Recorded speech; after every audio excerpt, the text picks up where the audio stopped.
Marisnik, yeah. Yeah, Marisnik. Did Ledmy's get one as well, or was it? I'm not sure. I went to bed early. Yeah, I was asleep around midnight, so it wasn't too shabby. But here we are live, the DFS Strategy Show, brought to you by, wait for it, Yahoo Daily Fantasy. It's a fun one. You got the management fee free contest there. I did not have a good night there last night. I cashed two of my teams. I lost $10 total, but that's okay because we have today. We have Saturday. You're joined by your old pal Emac here and one Adam Ship, my money share. And wait for it, we've got a 12-game main slate. We've got a 1 o'clock, a 2 o'clock, and I think a 6er today. There is a doubleheader with Boston and the Yankees. So just how MLB drew it up. They get one last big hurrah before we get into college football. So here we go. Adam, how have you been? It's only been, 14 hours since we did a show together? Yeah, I'm good. I woke up early today, went and got some coffee. Feeling good. I already started writing the deep dive article, so that'll probably be out at like a record time for the subs. It should be a good day. Excellent. Well, that's not too shabby of a way to start. I got the tweet out there. We'll wait for a couple other people to join us, and then we will get going because we've got a lot to talk about. Reminder, if you have not yet signed up for Yahoo, you can always get the link along with instructions and the promo code in any of the Spotlight Hitters articles. It's going to be in the third paragraph there, and you can check it out and enjoy. You can get up to a $30 deposit match with your initial DFS deposit. That comes in the form of Yahoo Sports Rewards points, which are YSRP, and are available for immediate use into any contest. So a lot of fun over there on Yahoo. I see we have a few regulars that have been doing well. Legalized in chat, Alex, he's been having a nice little run there.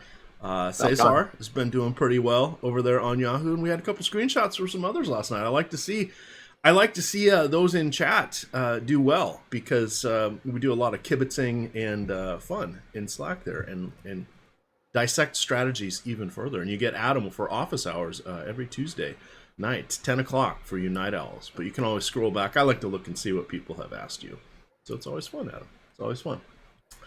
All right, let's go back here and start our slate. We've got it looks like a 2-gamer on most of the sites. Let me get to the one page I clicked and closed, but we've got the Boston game coming out first. We do have starting lineups. Now we have a couple of good pitchers going against each other here, Adam. We have Chris Sale and Domingo Germán. So those are going to be the guys people want to play. I built a little shell lineup with those guys. A couple hitters going against one against each of the guys, and then I filled it out with some Milwaukee and some Cubs. That's going to be your chalk lineup. How do you want to approach our little 2-game slate on the 2-pitcher sites where we have 4 pitchers to choose from? Sale, Germán, Gio, and Cole Hamels coming off the injured list. Yeah, I mean, it's 4 pretty great to decent pitchers. You know, Gonzalez obviously the worst pitcher out of the 4, but it's not even like he's bad. On 2-game slates, you're really just playing ownership more than anything, though. You're trying to win tournaments. It's still not a profitable venture to be trying to just cash a bunch of tournaments, no matter what the slate size is. So you're gonna have to take some stands that aren't particularly comfortable against good pitching, but yeah, I mean, obviously Sale's the best pitcher. It's a tough spot against the Yankees. Germán's got a tough matchup. Hamels probably is the most appealing option in terms of price and matchup from a pitching standpoint. All right. Any particular hitters you would like to target against Sale or Germán? No. Yeah, it's going to be a rough one. I went with Devers as my guy that I'm looking at from Boston there, just to get a little bit of differentiation. I'm fixing your screen here. There you go. No, we're about the same. All right. On that second game there, if you were ranking the Cubs hitters, and we do have their lineup, how would you rank them today on DraftKings? Bryant, Castellanos, Baez, Contreras, Rizzo, Happ, Bodie, Hayward. All right. Because that, I think, is where people are going to go. Again, this is all about leverage. It's all about doing things that are a little bit uncomfortable and having a little bit of fun. So if you catch lightning in a bottle, these mini slates can be very fun. If you don't, you are donating. So you have to go in just assuming you're going to be donating on these, particularly one as difficult as today. I also hadn't refreshed their lineup, so where I said Hap, pretend I said Almora. Okay, we can do that. Almora 3,100 on DK. He's going to be one of the keys to getting in. Either Sale and Hamels or Sale and Hermon. All right, let's hit the lone sixer here. It is going to be Miami at Tampa Bay. Battle for Florida here. Miami does get designated hitter because this one is in Tropicana Field. We do not have to worry about the weather. We have Eliezer Hernandez staring down a 5 implied run total. On the other side, Diego Castillo, I believe he is the opener, going against Miami. Even with the designated hitter, Miami is only coming in with a 3.6 implied run total. For anybody on the all-day slates or the single-game slates, Adam, do you like either of these pitchers, or is it mostly hitters? I have no idea what the pricing on this game even is. So there we go. So let's guess. Let's have some fun. Let me see here. Yikes, it's not on. Let's go. Yeah, it's not on a slate. But there's Yahoo, presenting sponsor here. Eliezer Hernandez at 32. Maybe. It's going to be a tough ask, though, because there are some decent hitters there. For the Rays, they're going to be coming at him with most likely Yi-Min Choi, Austin Meadows, Darno. Kevin Kiermaier is in a bit of a groove. And then we'll have to see if Tommy Pham makes the lineup. He's been a little bit dinged up, but those would be the guys at the top. Oh, Nerd Power. I didn't realize that Eric Sogard. I knew he wasn't with Toronto. I hadn't realized he landed there with the Rays. And then, wow, Jesus Aguilar. Congrats, I guess. He seems to be playing every day now with Tampa. That's a bit of a surprise. But those are your Rays that are somewhat interesting. With regards to Miami, it's probably going to be Cooper. He's a little dinged up, but if he makes the lineup, he'll be there. Neil Walker, batting cleanup, the switch hitter. And then Curtis Granderson, the ageless wonder. I still remember when he had 20 doubles, 20 triples, 20 home runs, and 20 stolen bases in a season. That was back with Detroit. That feels like a lifetime ago. Wow. Who was that? Oh, Granderson. Curtis Granderson. All right, there you go. Now, I was thinking you said Cooper. I was like, I don't think he played for Detroit. Nope, not Cooper. Not Cooper at all. All right, now we're on a slate where we have all the pricing that we need. It is the main slate. We have a 12-gamer. This one is going to be a lot of fun. At the tippy top, we're going to be talking about Aaron Nola as probably the best pitcher on the slate. Trevor Bauer is going to be in the conversation as well. We have Kyle Gibson going against the Royals. You've got Matt Boyd going against Texas. You've got Steven Strasburg and Robbie Ray squaring off there in Arizona. You got Madsen Bumgarner in Colorado. And and Walker Buehler going against San Diego. Despite all of these guys, there's still some good offensive spots here. So this is going to be a fun slate. Perhaps not quite as fun as last night was, but fun nonetheless. With 12 games, our popularity should be suppressed, diffused. Choose your adjective there. And this will be intriguing. So let's start off with the first game, Adam. We have the White Sox in Philadelphia, so they will be losing the designated hitter. They have Ross Detweiler staring down a 5.9 implied run total there for the Phillies. Phillies are one of my favorite counter moves against Coors Field here. And on the Phillies side, you have Aaron Nola in that very favorable matchup against the White Sox without their designated hitter. And it looks like we'll probably see Ryan Goins, John Jay, and Beef Wellington Castillo having prominent spots in the batting order. Talk to me about Aaron Nola. Is he worth the price tag? Yeah, I think that Nola is really interesting because it is a good spot against the White Sox. Chicago's active roster has a 25.7% strikeout percentage against right-handed pitching this year, which is fourth highest in baseball. 88 WRC plus is one of the lowest. 5.2% walk percentage is the lowest. And Nola has had a bit of an issue with walks this year with a 9.5% walk percentage. Also a watered down lineup. As you mentioned, no designated hitter. Yohan Moncada is on the injured list, so they don't have one of their most dangerous hitters in Moncada either. It's a really good spot for Nola. The only real argument that I can make against Nola would be that I do expect him to be the most popular pitcher in tournaments. And in terms of talent, he's not as good as pitchers priced around him. He's very good. He's just not on the same level as guys like Boyd or Strasburg or Buehler. So you can make that argument. But that being said, I still really like the spot for Nola. He, despite having a below average 9.9% swinging strike percentage this year, he still has the 12th highest called plus swinging strike percentage of any starting pitcher that's thrown at least 750 pitches. That obviously just points to how good he's been at getting called strikes this year. And that generally means that your stuff is really good if you're able to just, freeze guys and drop, in his case, normally that curveball into the zone. So a really good option here. I think that on DraftKings and FanDuel, he stands out as a top cash play. I think it's basically him or Buehler, depending on if you can find the money. On Yahoo, he's not as good a cash play, and the only reason for that is he's $51 while Buehler is $48. So I would rather just take the savings on Buehler. Obviously, maybe you can get both, but Buehler would be my number one guy on Yahoo. In tournaments, though, you can certainly make the case for pivoting to some of the lower-owned guys with a little bit more talent and a little bit worse matchups.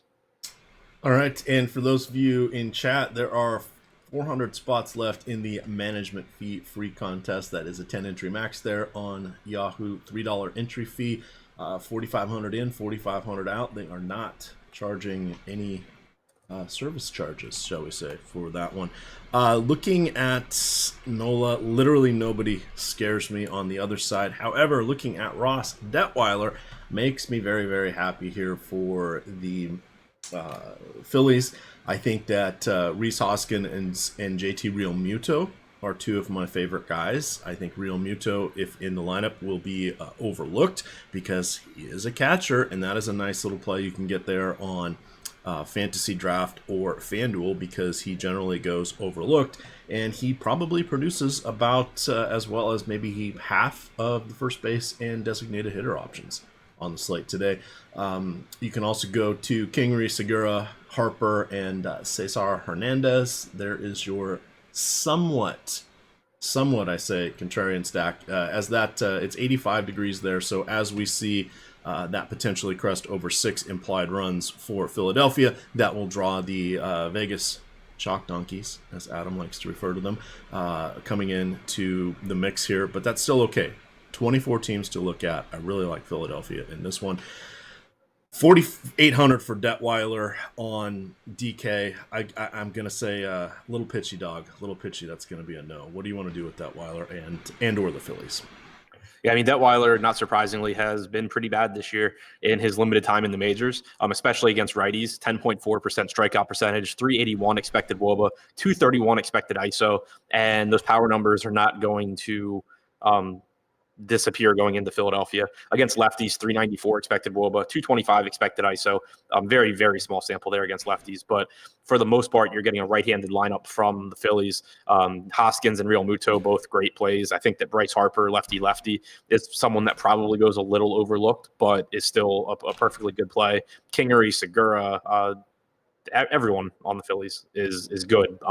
Hoskins and Realmuto would be the two that stand out the most. All right. Oh, good. We do have ownership here, so I will get that loaded. For looking at pitchers here, we do have Nola coming in as the most popular on DraftKings, 41% against Walker Buehler at 28. On FanDuel, it is Nola coming in significantly ahead of Buehler, 2-1, 30-16. And then on Yahoo, we have Nola at 40. Buehler at 36. So basically a tie. $3 separate them, as Adam mentioned, and we'll break those guys down. Also in the conversation, there's going to be Matt Boyd at 42 on Yahoo. Moving along to our next game here, Adam. I don't like how I've reset my window, so I'm going back to the old method here. We've got the Pittsburgh Pirates hosting the New York Mets. Marcus Stroman for the Mets. Did not expect them to acquire pitching. I thought they would be dealing more than just Vargas. But here we are with Stroman, 9,600. I mean, that's almost like the Sonny Gray treatment there. On the other side, you got Chris Archer at 7,700 going against the LOL Mets. But it is LOL Archer because he has just been awful since coming over from Tampa Bay last year. I know he was dinged up at the end of last year. I thought he would be back to the normal Chris Archer, getting a ton of strikeouts, still giving up the runs. we're not seeing that. We're still seeing some strikeouts, but he's giving up even more runs than I would have expected for a move there to the National League. Talk to me about Stroman and Archer in context of tonight's slate, Adam. Yeah, so I mean, Archer's still got decent strikeout stuff. It's not great though. He comes into the game with a 25.8% strikeout percentage, but he has an 11.3% walk percentage, which is the highest on the slate, even higher than Robbie Ray, which is pretty tough to do. 14.4% K minus BB percentage is pretty unappealing. 4.77 xFIP. He's allowed 2.21 home runs per 9, and he's facing a Mets lineup that, maybe people kind of sleep on it because it's the Mets and it's really easy to just treat them as the joke franchise that they are, but they actually can hit. Against right-handed pitching this year, 100 WRC plus, but just a 21.1% strikeout percentage, and especially in the top 5 spots of the order with McNeil, Conforto, Alonso, Cano, and Ramos, you have guys that can do some damage. Davis, Frazier, and Rosario are certainly capable of producing as well, but those top 5 guys are actually pretty dangerous. And you have 3 of them from the left side in McNeil, Conforto, and Cano.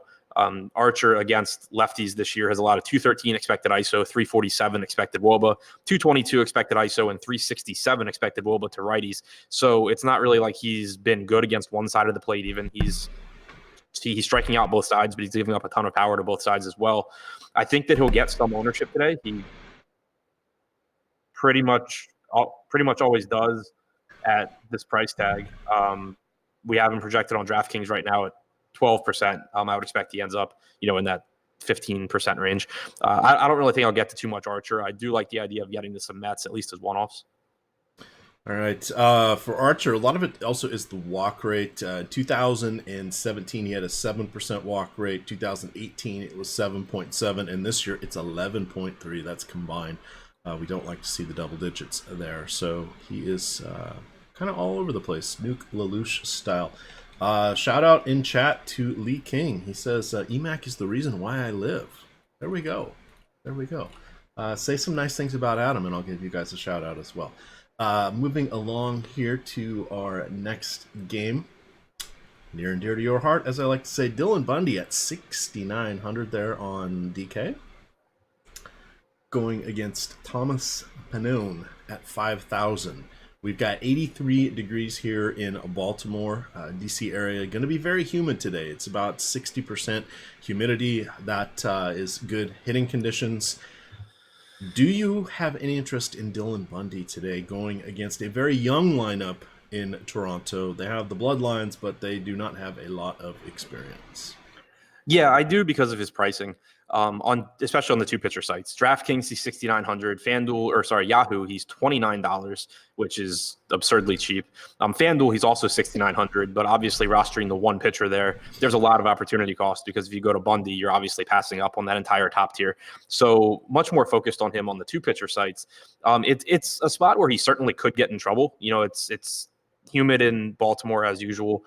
Toronto does have power and young talent in this lineup, but they do have some strikeouts as well. Their projected lineup has 4 righties in the top 6, 5 righties overall, and Bundy has about a 28% strikeout percentage against right-handed hitters this year. He's given up a 202 expected ISO, which isn't good, but it also is lower than his 299 actual ISO allowed.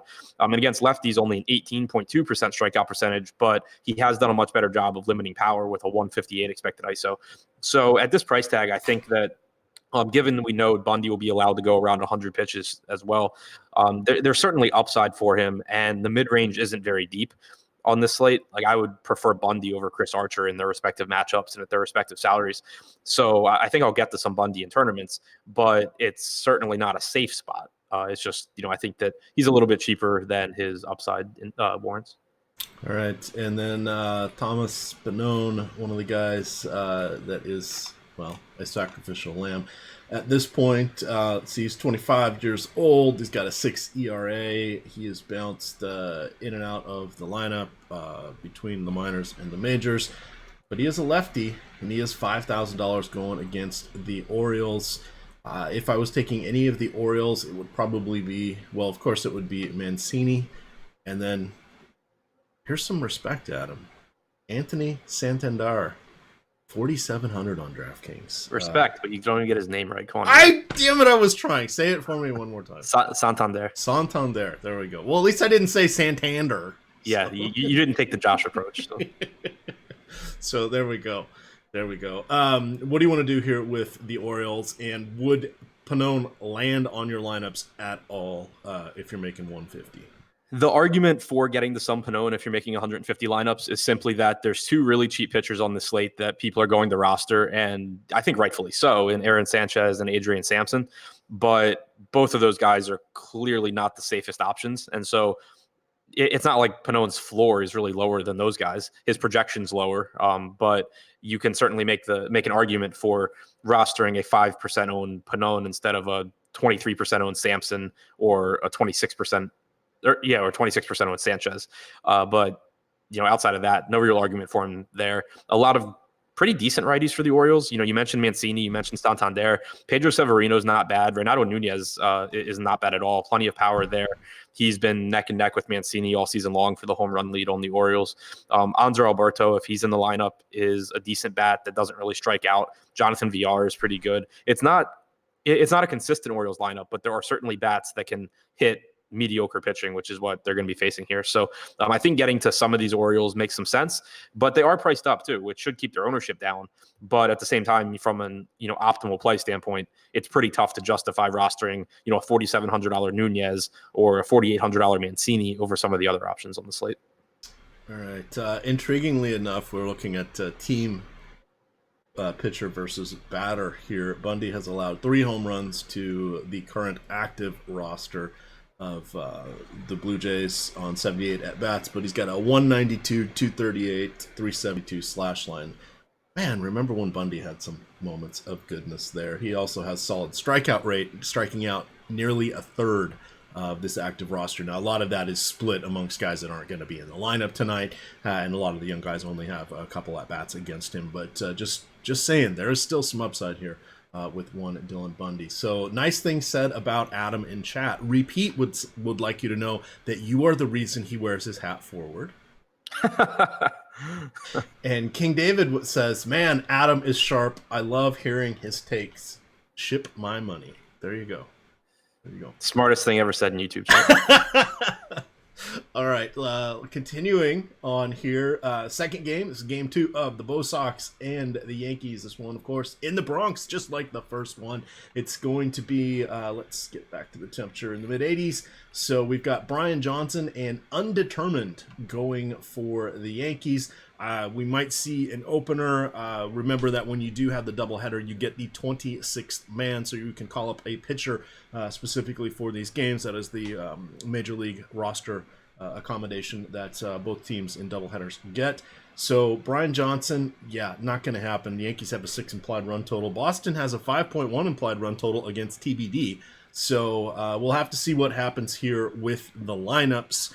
Any not knowing what's going to happen, any thoughts with Brian Johnson? I'm going to see if I can find a starter for the Yankees. Yeah, so I'm looking at the Yankees, like who's available. I'm not sure who their 26th man was, but it looks like they have Sessa, Cortez, Green, Tarpley all on the roster, and all on the roster and reasonably fresh. So I could see it being some sort of bullpen game, split between those guys. Maybe Green opens and then you get Cortez or something like that.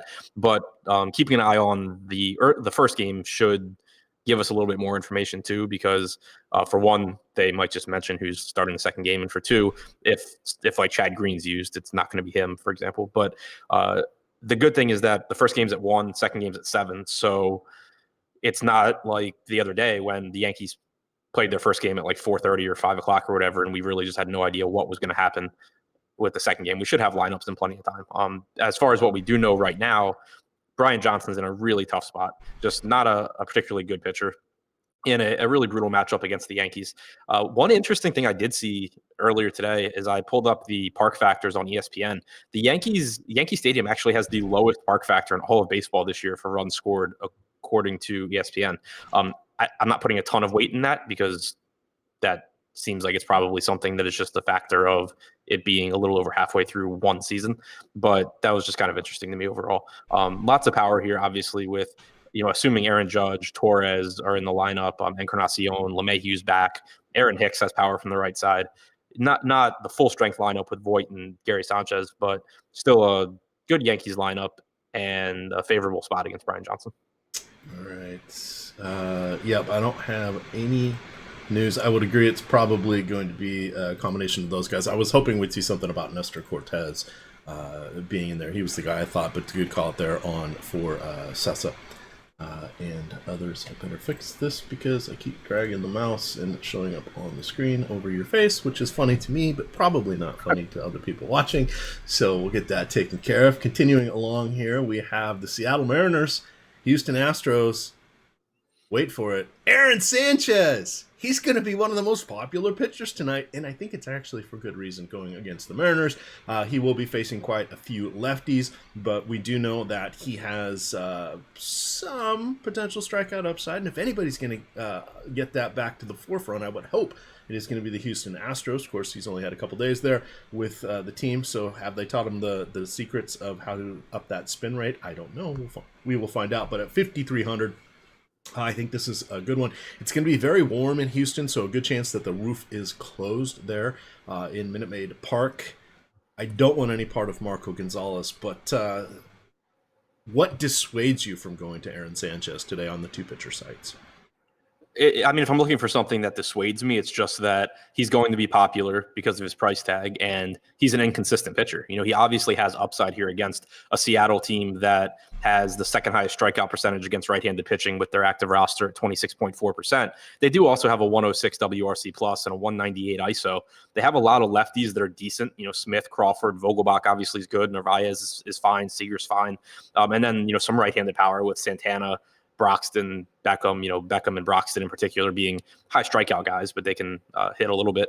So it's not like it's the easiest spot in the world, but I think that at 5,300 on DraftKings, it's pretty favorable. He's $29 on Yahoo.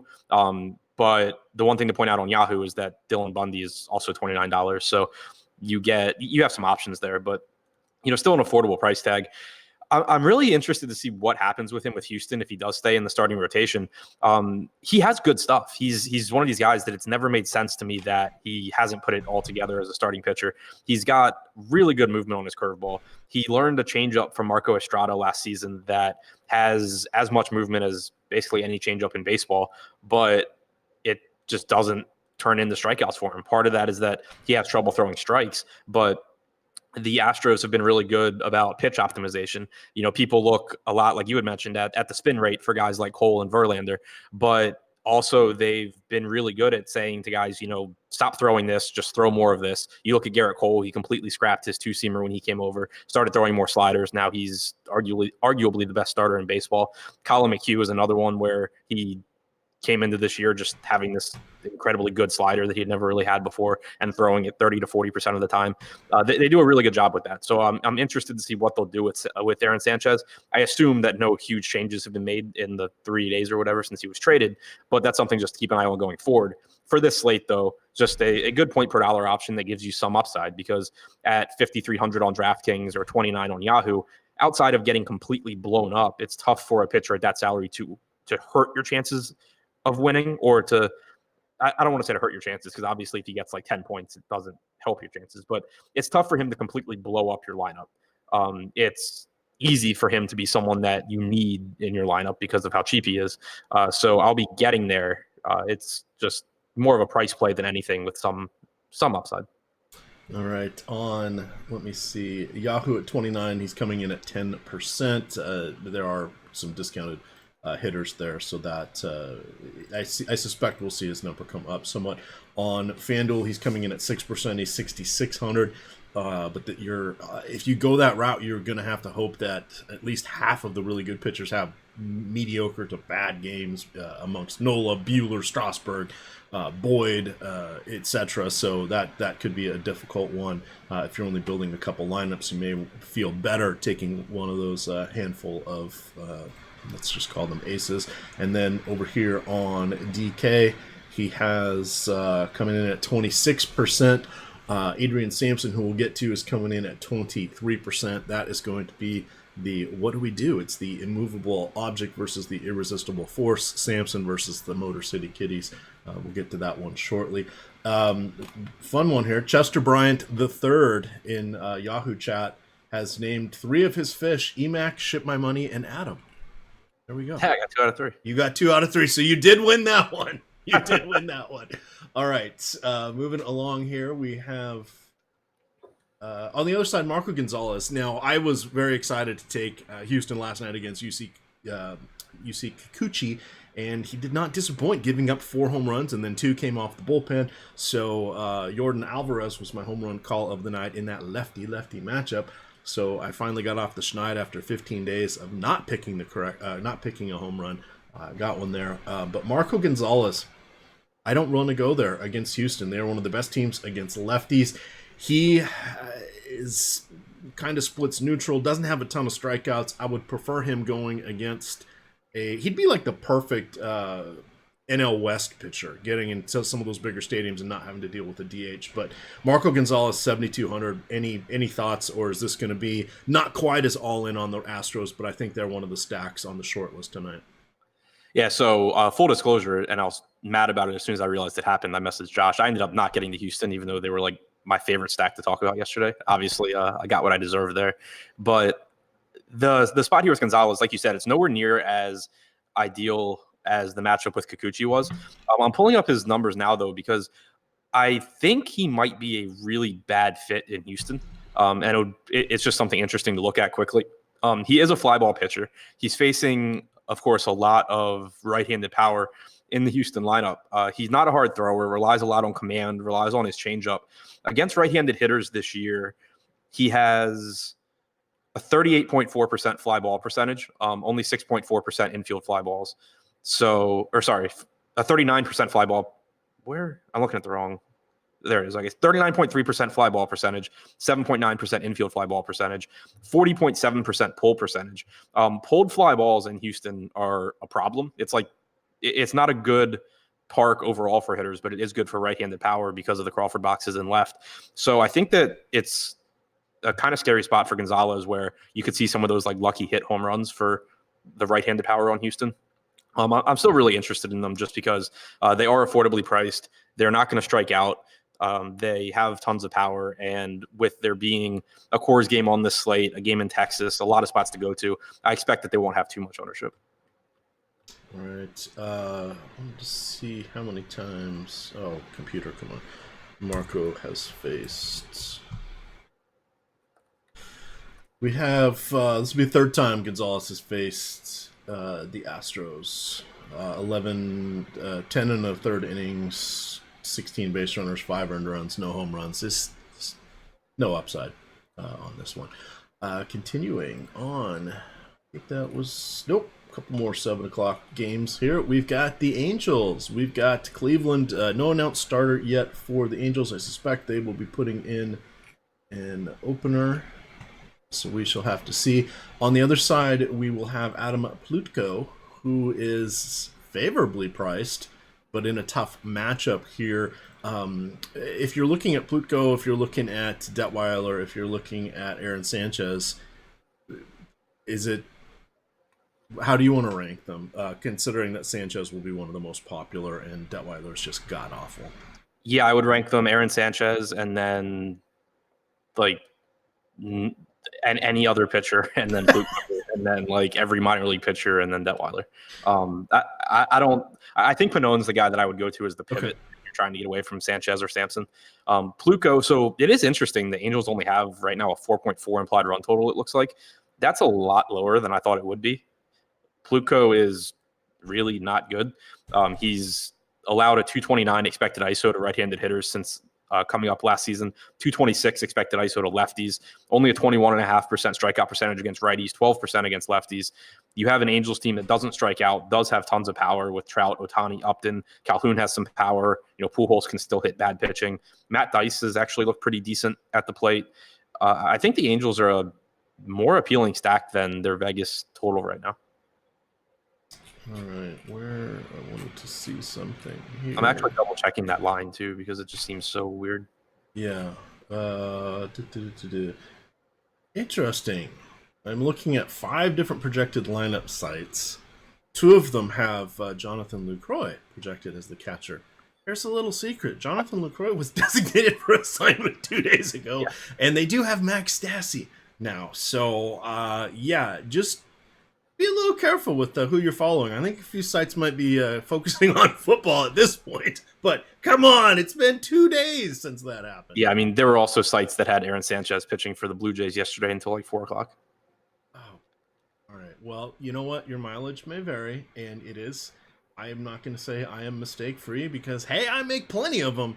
But we do try. We do try to be better than that.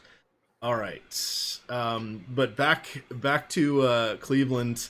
Assuming it's a mediocre righty coming in for the Angels, who would you like to go with there? Now that they've got Puig, Reyes, and have beefed up their outfield. Yeah, I think it should be Felix Pena coming in for the Angels, which is bad news for righties on Cleveland. For the season, he has a 26.5% strikeout percentage, 290 expected WOBA, 135 expected ISO. But it's good news for lefties with a 369 expected WOBA, 222 expected ISO. So I think that looking to guys like Jason Kipnis, Ramirez, Lindor, Santana makes sense. And then, of course, you can always still fill in with a Yasiel Puig or Franmil Reyes just because of how much power they have. But while I like the Angels at a surprisingly low implied run total right now, I think I'm a little bit lower on Cleveland than their implied run total just because normally facing openers isn't really the most appealing thing. And then Pena is just like a decent pitcher. Cleveland's a decent offense. It's not that I would be shocked if they have a good game. It's just that I have trouble prioritizing them over some higher upside offenses. All right. Our last 7-10 game, we still have a 7-20 game, but this is the Kansas City Royals with Danny Duffy going into Minnesota taking on the Twins. It is going to be in the mid to upper 80s at first pitch, so a warm one up there in the Twin Cities. You've got Kyle Gibson on the other side going against the Royals, who are missing some key players, particularly Mondesi, Adalberto is out, but they have a solid top four with Merrifield, Gordon, Dozier, and Soler, and then it falls off dramatically. Chesler, Cuthbert, Bubba Starling, Nicky Lopez, Veloria, and who else is in there? Oh, O'Hearn. O'Hearn, 2,600. Laffy should be excited for that one. What do you want to do here with Kyle Gibson? 8,900, but decent matchup. 4.1 implied total coming in for for Kansas City, and he does have a 2-1 shot at getting the win. Well, at least Minnesota does, but Gibson will go deep enough in the game that he should qualify for it, which is half the battle right there. How do you like Gibson as an SP2, or would you consider him an SP1? Yeah, I was in the middle of writing him up when we started our show in the deep dive article, and I mentioned the exact same thing that you did leading into the game. The top of this order is good with Merrifield, Gordon, Dozier, and Soler. Against right-handed pitching this year, Merrifield has a 122 WRC+, Gordon's at 112, Dozier's at 139, and Soler's at 126. But after those four, without Mondesi in the lineup, it just completely drops off. Your next highest WRC+ is Chesler Cuthbert at 84, Cam Gallagher's 81, Starling's at 74, O'Hearn's at 56, Hamilton's at 46, Lopez is at 33, Arteaga is at 22. I mean, it's unbelievably bad once you get past those top four guys. And Kyle Gibson, despite not being the best strikeout pitcher, he has a 23.8% strikeout percentage this season. He still comes in with one of the better xFIPs on the slate at 3.65. He'll work reasonably deep into the game, like you said. He's 8,900 on DraftKings, 8,100 on FanDuel, 36 on Yahoo. So I think that the Yahoo price is the most appealing, but compared to, like, you're getting a discount on Yahoo on Walker Buehler and on Matt Boyd, who we haven't talked about yet. So it's still not like it's a great price on Gibson relative to other options. And then on DraftKings and FanDuel, he's a little bit more expensive than I would like. But the reason I still think I'll get to some in tournaments is that he is, in my opinion, the best pitching option in his price range. And sometimes when you make lineups, you're just going to get to where you have the money to get, like I'm gonna have Gibson projected for more raw points than the cheaper mid-range guys, even though they might be better point per dollar options. And so in some lineups, I'm gonna have the money where I can just get Gibson in there, but I can't quite get to a better pitcher. So he'll end up in those lineups for me where, like, I know I'm kind of overpaying, but I can because I have the bats that I want in whatever stack, and I can afford Gibson. So that's where he becomes appealing for me. All right, I just had to go register for Yahoo because I am going to be playing Kyle Gibson at that price point. I like that one a lot. So there are 250 spots left there in the Yahoo management fee free contest. Again, if you want to jump on in with that. Oh goodness. I'm in there too, so enjoy playing for 11th. Oh, don't you mean 21st? I only have 10 lineups. Oh, right there. Not so much here, but right here, Adam. That's gonna leave a mark. But anyway, let me get this article up here for you. In the third paragraph, you do have the link and instructions on how to get your Yahoo initial deposit bonus. Of course, they are the sponsor of Saturday's DFS strategy show here. So let me get that down. But yeah, it's an amazing price point. Any thought at all for Danny Duffy? Difficult matchup here. I'm liking Nelson Cruz a lot as my potential home run of the night. But Cruz, Garver, Sano, those guys all have a lot of pop. Jonathan Scope, etc. Do you want to target against Duffy? 6 implied run total here for the Twins. Yeah, I think that going to the Twins is always pretty appealing, especially because I think it'll be kind of tough to get to them in tournaments again. You're most likely going to have Mitch Garver in the lineup over Castro, which means that you have a really expensive catcher as part of the stack. Cruz is expensive. People will probably shy away from Eddie Rosario. Sano is expensive. It's just not going to be the best like optimizer stack, but they have as much power as any team in baseball, and they're in a decent spot against Duffy, who against lefties has struck out 25.7%, but against righties has an 18.9% strikeout percentage this year with a 186 expected ISO. He's not a total gas can, but the Kansas City bullpen isn't great, and Duffy will still give up some power, and the Twins are just really good. So I do like the Twins in tournaments. All right, let's put that in there. Hit save. It is the 3rd today. Nice. For some reason I thought it was the 4th. I got an extra day. All right, continuing along here, the 7:20 game, and then we got a bunch of 8 o'clock and 9 o'clock games. This one is going to be Trevor Bauer making his debut for the Cincinnati in Atlanta, taking on the Braves. He is 11,100. It's a very nice price point. I don't really want to take him against the Braves. I know he's one of the guys that you watch and research and view in high regards, Adam. But at 11,000, there's a lot of other guys I'm more interested in. Strasburg, Buehler, who we'll get to. We already talked about Nola. I just think I'm going to be like the field and just letting Bauer go on this one. Yeah, I didn't even mention him in the deep dive today just because there are obviously things that are good about him, but the way I see this slate at the top is that there are the two options that are in really good spots in Nola and Buehler that are going to be popular. And then there's Matt Boyd, who is like the contrarian option out of the group. You also have Robbie Ray up there for a cheaper price tag than Bauer.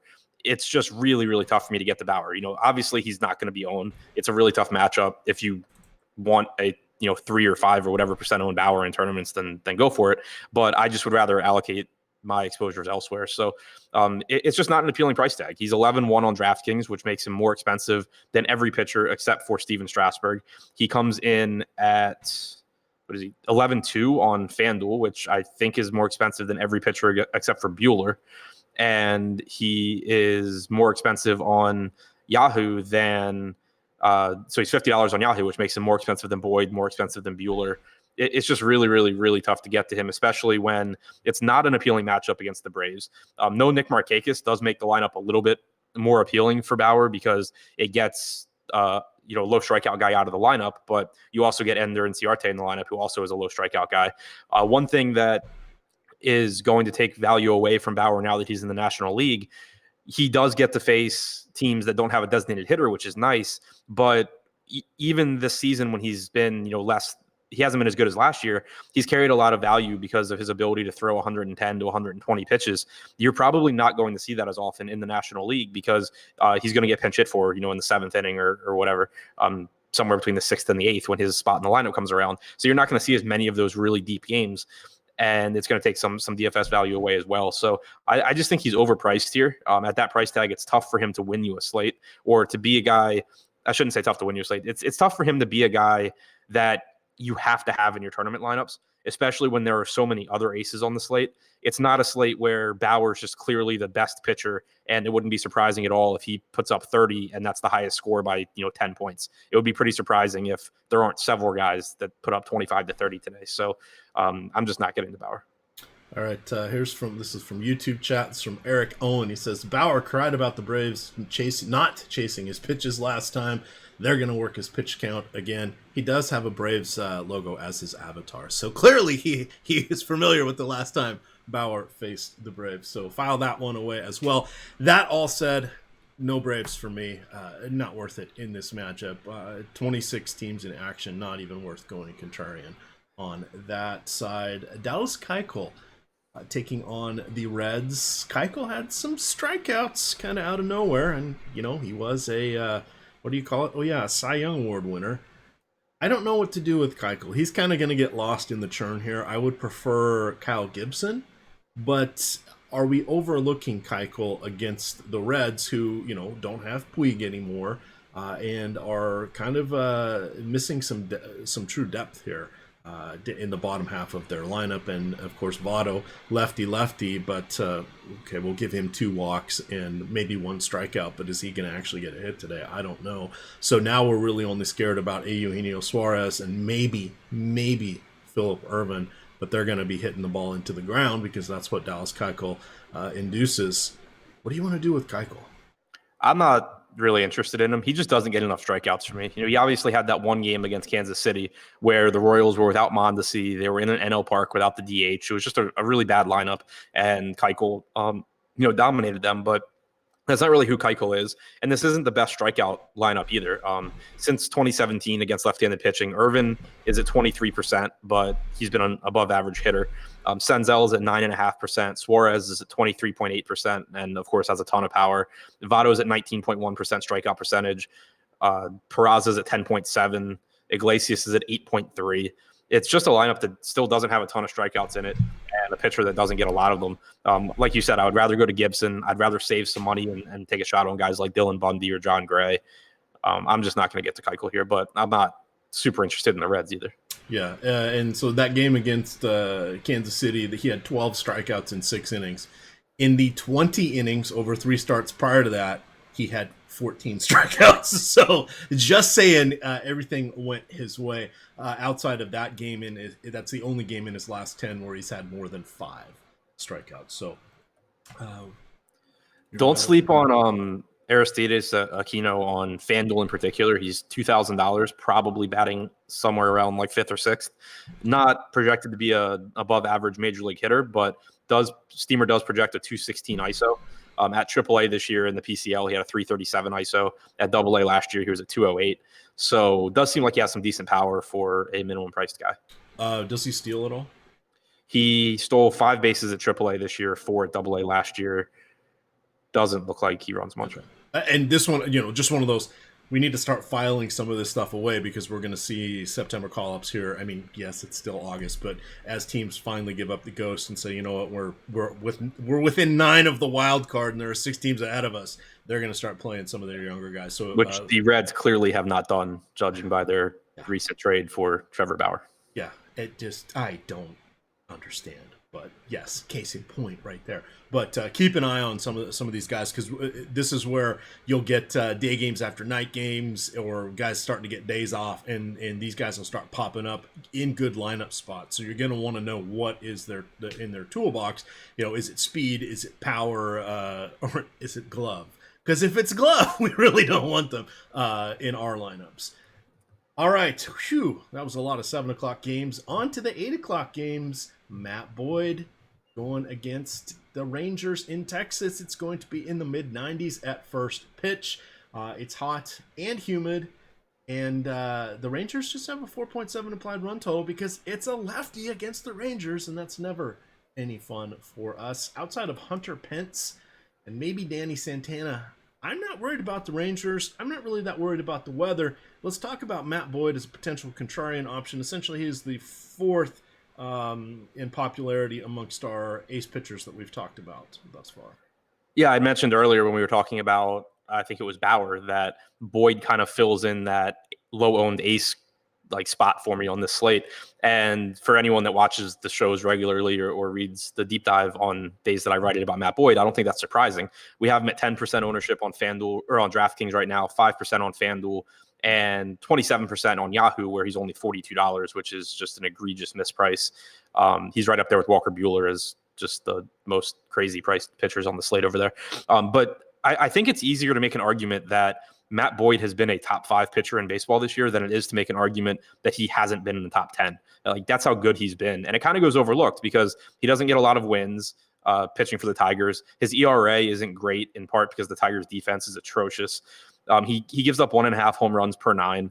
So those things kind of make people overlook it. But he has the 5th highest strikeout percentage of any qualified starter this year, behind Garrett Cole, Chris Sale, Max Scherzer, and Justin Verlander.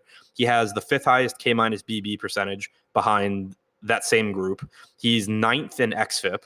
He's, I think, 6th or 7th in PCRA. I don't have it in front of me, but I wrote it up earlier.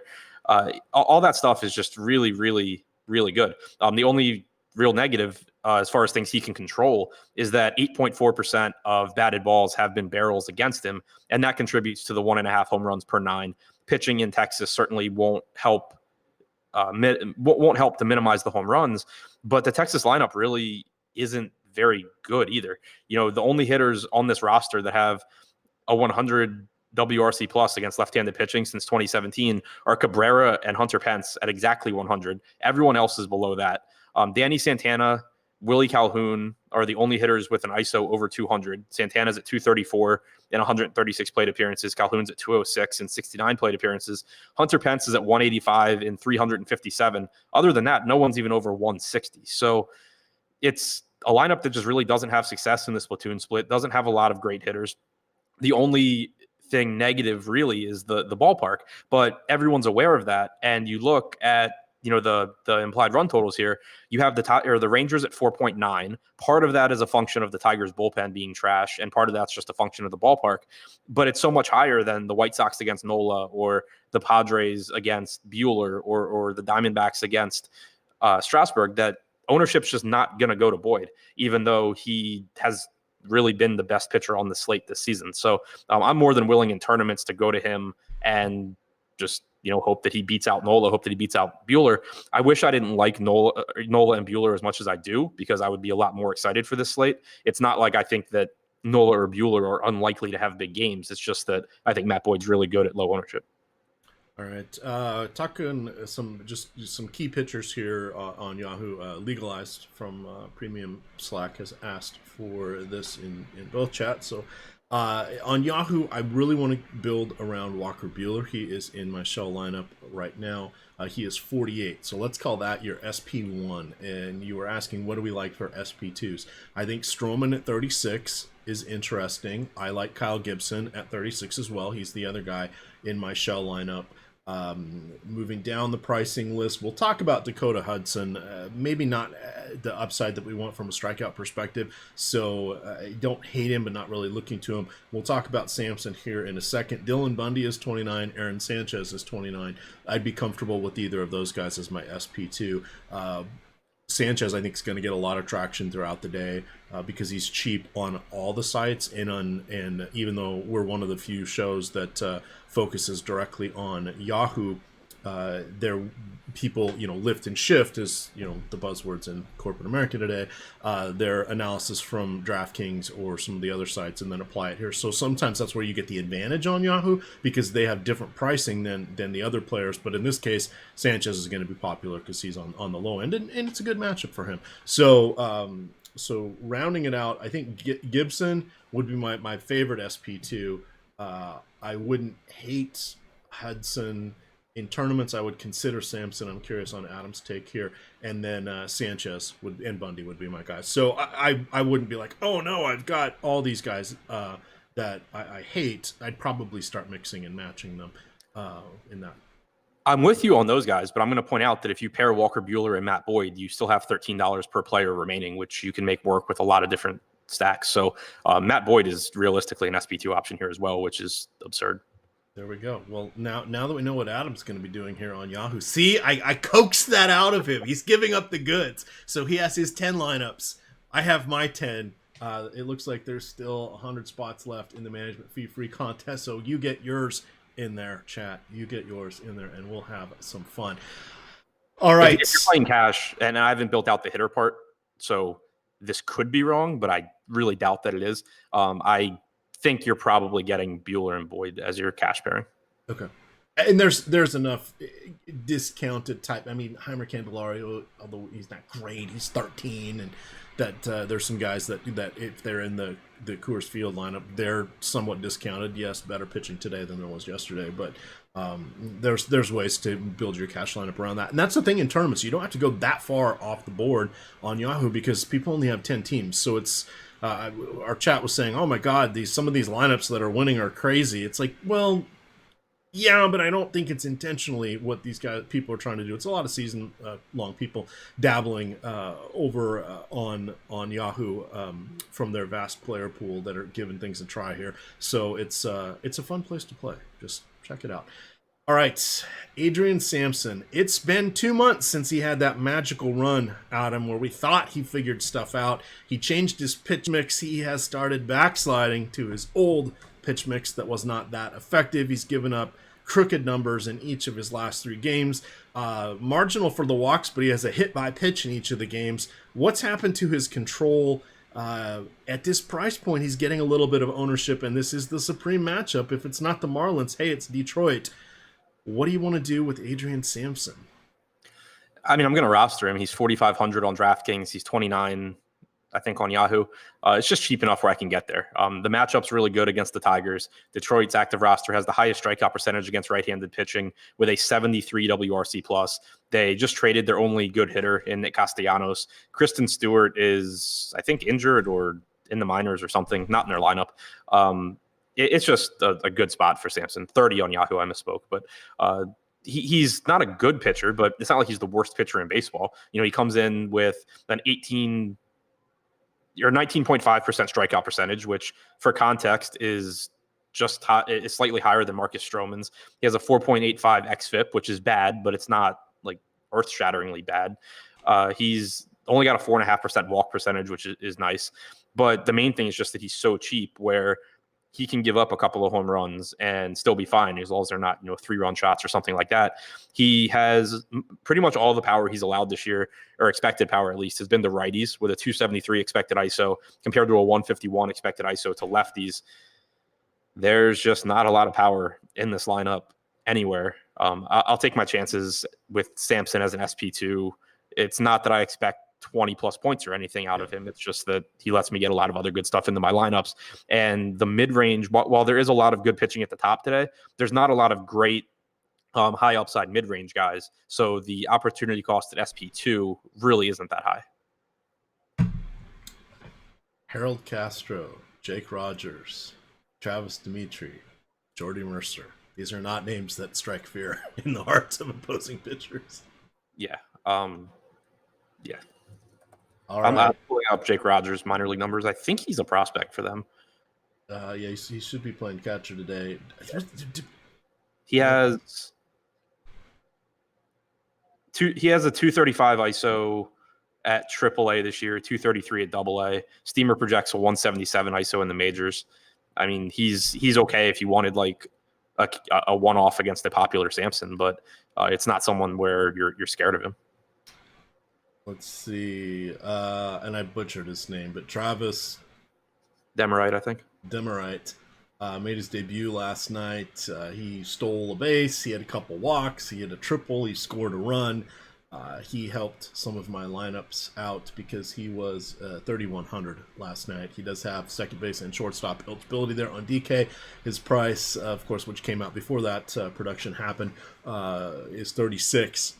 Hey, that's not horrible. Not horrible. He projects actually better than Rogers too. He came over in, I believe, the Shane Green trade with the Braves, but at AAA for the Braves this year, 271 ISO. Steamer projects him for a 203 ISO. So like you can look to those young guys. You could even look to like a Jacoby Jones for power here, but it's obviously just still a really bad Detroit lineup. Bama Texan says, I look like I'm ready to barf talking about Adrian Sampson. We've gone back and forth on him so many times. I don't think. Okay. I got convinced after his third good start that maybe I was an idiot. I'm still an idiot, but I'm back to I don't really want to trust him at all. I moved from this guy might be the worst pitcher I've ever seen to this guy's a below average pitcher, but I'll still stand by that part. Who's currently the worst pitcher in your opinion? I'm not looking at anything, but I would say I think that Taylor Clark's probably the worst guy that regularly is making starts. All right, I was gonna say I bet you picked Clark, Yeah. but you can't have the recency bias of Detweiler being on the lineup today. Yeah. Plus, he's no longer a prospect. He's actually older than I thought he was. I was actually surprised. I was looking at the XFIP leaderboard for qualified starters this year to see where Boyd ranked, and I sorted in reverse. Sandy Alcantara has the highest XFIP of any qualified starter this season. Bama Texan says he's a Rangers fan. He knows the struggle of watching Adrian Sampson. My condolences. I feel like the Rangers have had Adrian Sampson type pitchers every single season since I was like 10 years old. Yeah, you can definitely make that. You can definitely make that argument. Who was their last good pitcher? Nolan Ryan, Mike Minor. Okay, fair.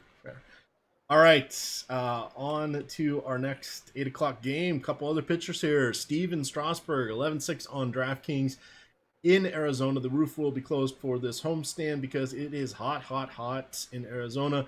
Robbie Ray got pushed back a start by a day. They pitched young last night. Ray has gone over 100 pitches, I think, in each of his last 3 starts. I know his last one was 109 going against Miami. He did have 11 strikeouts. That one was Sunday. So he's faced the Nationals, I don't know, 5 or 6 starts ago. He's had 2 bad starts in his last 10, and they just happen to come against the Nationals and the Giants. I don't think that has any indication on what's going to happen today. Controlled environment, the humidor is going to be in effect. Adam, I'm not really doing cartwheels for either of these pitchers. Perhaps Steven Strasburg, but that's just a perhaps. Right. I mean, you can obviously make a case for Strasburg. He's been really good this year. He has the best xFIP on the slate, 3.18. The issue I have is just that he's, really expensive. He's the most expensive pitcher on DraftKings. I think he's the 3rd most expensive on FanDuel behind Buehler and Bauer. And he is the most expensive, I think, on Yahoo. I'm going from memory. So it just makes it tough to get there. Most expensive on Yahoo. So it's not a great strikeout matchup. The Diamondbacks have the 21st highest strikeout percentage against right-handed pitching this season at 21.1%. They are a below-average offense in terms of production with a 94 WRC+. It's favorable pitching conditions with the roof closed in Chase Field with the humidor. All that's working in his favor. It's just that you're paying all the way up for him. I think that he's certainly you can certainly make the case that with him coming in at 14% ownership on DraftKings, 13% on FanDuel, that you can get there in tournaments. It's just that I would rather, if I'm getting off the beaten path among the aces and not going to Nola or Buehler, I'd rather take the even bigger ownership and salary discount on Matt Boyd. All right, looking at the popularity across the board for Strasburg, 17 on Yahoo. Yes, he is the most expensive pitcher there, as you mentioned. He is 13% on FanDuel, and then that's the 3rd highest. And then he is 14% at the moment, which is basically in the churn with about 5 other guys for the 5th most popular guy. But I will have to see as those update throughout the day where he does land. Mike Campbell in chat, he says if you play Sanchez and Samson on DK, you can have over $5,000 per batter. I hope when you build your lineups, you're playing the Aerosmith classic Living on the Edge, Mike, because that is going to be some fun. Also, the theme song, I believe, for Ice Road Truckers, if I remember correctly. I haven't watched that show in a long time, but I remember seeing a couple marathons, and that's the song that reminded me of it. So I think that is their opening song. All right, Adam, on the other side, I don't really want hitters on either side. If I was gonna, now this will be, there's gonna be a healthy 8 o'clock slate here. So both these guys are definitely in the mix on that slate for pitching. If I'm looking for hitters, I think it would be either Peralta or Lamb going against Strasburg. On the other side, I would probably go Rendon, Soto, and then maybe Brian Dozier on this side. So there we are. Any hitters standing out at all for you? Not really. I think that if I were to go to anything in this game, it would be just like full Washington stacks because they do have a lot of talent. They have a lot of guys that are really, really difficult to strike out. highest strikeout percentage in their projected lineup against left-handed pitching since 2017 is, I believe, Juan Soto at 20.4%. So there's a lot of guys that are going to put the ball in play, and there's a lot of guys with high walk percentages as well. Juan Soto has a 12.5% walk percentage. Dozier's at 14%. Rendon's at 13.9. Turner's at 9.7. Eaton's at 7.5. And we know that Ray struggles with walks. So while walks are not appealing for individual play, individual one-off plays because it takes away upside, in terms of a full stack, it wouldn't be too surprising to see Ray's pitch count really get elevated early here and him put a lot of guys on base where it could potentially turn into big innings. So it's a very low probability stack just because the hitting conditions aren't ideal, and it is a very good pitcher in Robbie Ray. But I think that the Nats do offer a lot of upside, and they will be essentially unowned on this slate. All right. Quick cash build question. I don't know if Kyle Z just messaged me in Slack. Hey, that's one of the bonuses here with Osmo Plus is you do get access to all of us in Slack. So he sent me a message, but it's a good one. So we'll talk about that quickly. He says, talking about cash games, I'm looking to build my bankroll. What do I want to do here with regards to the Osmo tools? So one, yes, while cash games have dried up, if you're playing in, like most of us, that can still play in the sub $5 range on DK or Yahoo, or well, Yahoo doesn't matter, but FanDuel, etc., they're still viable. Now on DK, I will post games because I can just limit it to one per player. So I don't do very much cash games in baseball, but I do in NASCAR every week, and I do in every slate for NFL, and that's one of my favorite features that they have there. But when you're looking at utilizing our tools, I think if you start by looking at who are the most popular plays, that's a good spot to kind of winnow down your player pool. You want to look at Alex's rankings, look for guys that are AA, BA, AB, etc. Those would be also in your player pool, and then you can sort on whichever site you're playing by point per dollar. Now, baseball is very event-based, so you don't want that to necessarily be your biggest driver, but it helps pop a few of the cheap guys, particularly on Yahoo, or if you're playing on more than one side. It might help throw up a name or two that's going overlooked. And the one thing that you want to remember, I've talked to a lot of people about this, and they say, oh, I only play top 4, top 5 hitters in my cash games or in my tournaments. Don't do that, because what if that 7 or 8 hitter is cheap and would have gotten you the otherwise perfect lineup at every other position? Wouldn't you take that, even though they're not, in the best spot? So things are driven by home runs, obviously, but you want some guys that can get on base, etc., and usually play it safe with your pitcher. That's kind of the cash game construction here. But if you kind of triangulate with point per dollar, the grades, and then the popularity, you can figure out who is going to be a very common cash game build, and then you hope to differentiate at 2 or 3 of the spots, and that's where you're going to top most of the people. Any other thoughts you want to add to that, Adam? Yeah, just a couple. Basically, to simplify, like what you said, take the projections, put them in Fantasy Cruncher, and then play your top projected lineups. So it depends to some extent on what cash games you're playing. If you're playing head-to-heads, you really shouldn't be too concerned with the ownership. You just want to play your top projected lineups, or your top projected lineup, because there is some benefit to being contrarian. If you happen to have, some $4,500 outfielder projected a little bit higher than the popular one, there's merit to having that, because if you sweep head to head, like if you beat 90% of your head to heads, you get a better return. Whereas if you finish in the 90th percentile in a 50-50, you get the same return as if you finish, just inside the top 50. So I think that in 50-50 and double ups, you want to play your top projected lineup, but pay attention to make sure that you're not taking some unnecessary stand where, you have just hypothetically like Max Kepler projected for 12.1 points and Eddie Rosario at 11.9, but Rosario is projected for 40% ownership and Kepler's for 5. In 50-50s and double ups, you want to make sure that you're all on the higher owned guy in that situation. But basically, you're just playing your top projected lineups. The projections take into account all of that stuff, where they're hitting in the lineup, what pitcher they're facing. It takes into account everything. So you're in cash just trying to play the best lineup that you can. Yes. And then also I can say an excellent point there on the 50-50s and double ups. I will only play single entry. I get tired of people running the trains and blah blah blah. It's to your advantage or to not your advantage. Bugs the hell out of me when I get cut on the cash line because I get a bunch of people with that have 2% of the entries and they pass me by. It's not to your advantage in 50-50s. Like assuming the people running the trains are the good players, it's definitely not to your advantage. It's to your advantage in tournaments. Yes, I know, but people make the argument. Yeah. No, I was saying like the argument's correctly. It's not correct in cash games. Yeah, no, very true. But I'd like triple ups. I like quints and I like the three mans. And I like to play the three mans. You go find some one with a name you don't recognize. Don't worry about the badges. I mean, God, everybody pretty much has a badge at this point if you've been playing for any length of time. But if you don't recognize the names or it's not somebody that's sitting in every game in the lobby, they're you have a better chance of beating them. And I found actually I did better at them in three mans. I had a better winning percentage in NBA than I did in head to heads. Yeah, that's another point. It's something we've talked about before.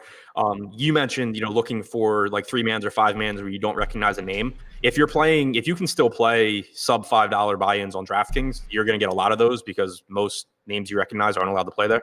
So that's something you want to take advantage of. But you can kind of get a better, especially, I guess it's the case more where you are. If you have to play in like the $5 and up games where the lobby is just a ton of really good players, you can kind of get I don't want to say advantage. You can put yourself in a better spot if you're playing three mans against two players that are going to play very similar lineups. Essentially, you're just giving yourself 2-1 odds in a three man as opposed to playing them head to head.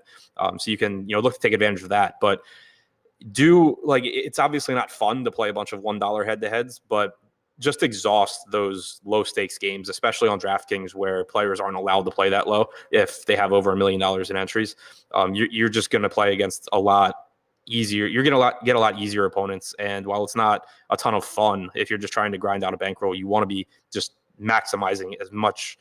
You want to be getting in as much money as you can against worse players. Yeah, that's all very valid points. And then bringing it back to Yahoo before we get on to the Coors Field extravaganza, if you have if you can still play in the no veteran games, I don't know what their minimum is. It used to be 300 entries in those or into any contest. So once I was approaching whatever my limit was, I just saved them for basketball, and I was playing in the 100, the 50 and the $100 contests, either 10 mans or that were groups or 50-50s or six mans, and that is well above what I normally play. But I would wait until I could get one that wasn't full. And so it might go off with one person empty. So you're playing, you got to beat two people to double your money in the 100-man six-person contest or $100 six-person contest. So there's one hell of a sweat if you're not used to it and you start rooting for some very random players quickly on that one. But just putting that out there, it's going to be tough to do because you're going to want to fire in all your entries in tournaments and stuff like that. So you got to be disciplined to handle that one. But just pointing that out, that while you do have those, jump in those contests as well, because they usually run them guaranteed and they don't always fill, depending, because not as many people have the, at this point, when football comes around, they'll fill up because more people have the below veteran status. But Coors Field, Adam, we've got a warm one. It's going to be in the low to mid 90s at first pitch.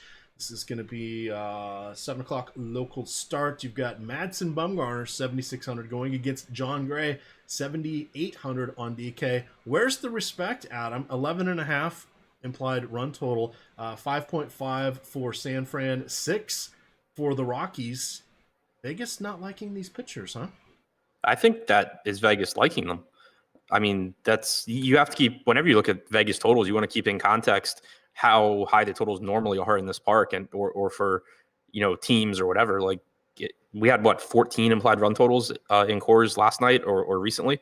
I think that having a sub 6 implied run total on the Giants and right around 6 for the Rockies is both pitchers getting some respect. I think that Gray right now is projected for virtually no ownership, and I will have more than that in tournaments as an SP2. He's perfectly fine in Coors Field. He has a 24% strikeout percentage overall this season, 3.87 xFIP. Certainly has the same concerns as every pitcher in Coors, that it's a great hitter's park. Obviously, BABIP's going to be high because of how giant the outfield is. But I think that if he weren't pitching in Coors and he was facing this Giants team, he'd be closer to 10K than 7,800 on DraftKings or 37 on Yahoo. And at very little ownership, I I'm interested in going there.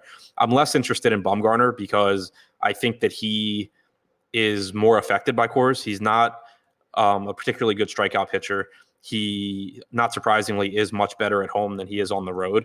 And this is as bad of a park shift as you're going to get going from Oracle to Coors Field. So while the price tag is reasonable at 7,600, or I think it's 37 or 38 on Yahoo, it's just not. He's just not the type of pitcher that I'm really looking to roster in Coors. I think that he just should struggle there. Overall, he has a very similar strikeout percentage to Gray, but I think that he just benefits more from pitching at home. All right. If we were targeting hitters here, we're going to want to. Story and Arenado, I think, are key in any slate. Now we are paying a premium, and it's against Bumgarner. On the other side, Brandon Belt leading off at 4K, I think is pretty intriguing.